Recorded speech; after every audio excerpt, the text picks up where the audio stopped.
Israel Iran ಯುದ್ಧ ಇವತ್ತಿಗೆ 35ನೇ ದಿನಕ್ಕೆ ಕಾಲಿಟ್ಟಿದೆ. ಸೊ ಇವತ್ತು ಕೂಡ ಅಷ್ಟೇ ತೀವ್ರತೆಯನ್ನ ಪಡ್ಕೊಂಡಿದೆ ಈ ಯುದ್ಧ ಅಂತ ಹೇಳ್ಬೋದು. ಇಸ್ರೇಲ್ ಇರಾನ್ ನಡುವೆ, ಜೊತೆಗೆ ಅಮೆರಿಕ ಇರಾನ್ನ ಪ್ರಮುಖ ಸೇತುವೆ ಇಲ್ಲಿ ಧ್ವಂಸವಾಗಿದೆ. ಇಸ್ರೇಲ್ ಇರಾನ್ ನಡುವೆ ಯುದ್ಧ ಮುಂದುವರೆದಿರುವಂತದ್ದು. ಇರಾನ್ನ ಪ್ರಮುಖ ಸೇತುವೆಯನ್ನೇ ಅಮೆರಿಕ ಧ್ವಂಸಗೊಳಿಸಿದೆ. ಅಮೆರಿಕ ಇಸ್ರೇಲ್ ಸೇನೆಯ ಜಂಟಿ ಕಾರ್ಯಾಚರಣೆ ತೈಲ ಸಾಗಿಸುವಂತ ಪ್ರಮುಖ ಸೇತುವೆಯನ್ನೇ ಮುಗಿಸಿರುವಂತದ್ದು. ಸೇತುವೆ ಬಳಿ ಸ್ಫೋಟದಿಂದ 8ಕ್ಕೂ ಹೆಚ್ಚು ಜನರು ಸಾವನ್ನಪ್ಪಿದ್ದಾರೆ. ಅಮೆರಿಕ ಇರಾನ್ ನಡುವೆ ನಡೆದಿರುವಂತಹ ಯುದ್ಧ.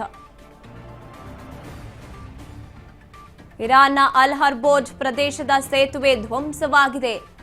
ಇನ್ನು ಪಶ್ಚಿಮ ನಗರ ಕರಾಜ್ಗೆ ಸಂಪರ್ಕ ಕಲ್ಪಿಸುವಂತ ಸೇತುವೆ, ಇರಾನ್ನ ಪ್ರಮುಖ ಸೇತುವೆ ಅಂತ ಹೇಳಬಹುದು, ಈಗ ಧ್ವಂಸಗೊಳಿಸಿರುವಂತದ್ದು. ಅಮೆರಿಕ ಇಸ್ರೇಲ್ ಜಂಟಿ ದಾಳಿಯ ಮೂಲಕ ತೈಲ ಸಾಗಿಸುವಂತ ಪ್ರಮುಖ ಸೇತುವೆ ಇದು, ಅದನ್ನೇ ಧ್ವಂಸಗೊಳಿಸಿರುವಂತದ್ದು. ಇನ್ನು ಸಾವಿನ ಸಂಖ್ಯೆಯನ್ನು ನೋಡ್ತಾ ಹೋದಾಗ 8ಕ್ಕೂ ಹೆಚ್ಚು ಜನ ಸಾವನ್ನಪ್ಪಿದ್ದಾರೆ. 95ಕ್ಕೂ ಹೆಚ್ಚು ಜನಕ್ಕೆ ಗಂಭೀರ ಗಾಯಗಳಾಗಿದೆ. ಇರಾನ್ನ ಅಲ್ ಹರ್ಬೋಜ್ ಪ್ರದೇಶದ ಸೇತುವೆ ಈಗ ಟಾರ್ಗೆಟ್ ಮಾಡ್ತಾ ಇರುವಂತದ್ದು. ಇನ್ನು ಕರಾಜ್ಗೆ ಸಂಪರ್ಕಿಸುವಂತ ಸೇತುವೆ ಇದು. ನೋಡಿ, ನಾವು ನೋಡ್ತಾ ಇದ್ದೀವಿ, ದಾಳಿಯನ್ನ ನಡೆಸಿ ಧ್ವಂಸಗೊಳಿಸ್ತಾ ಇರುವಂತದ್ದು ಸೇತುವೆಯನ್ನು.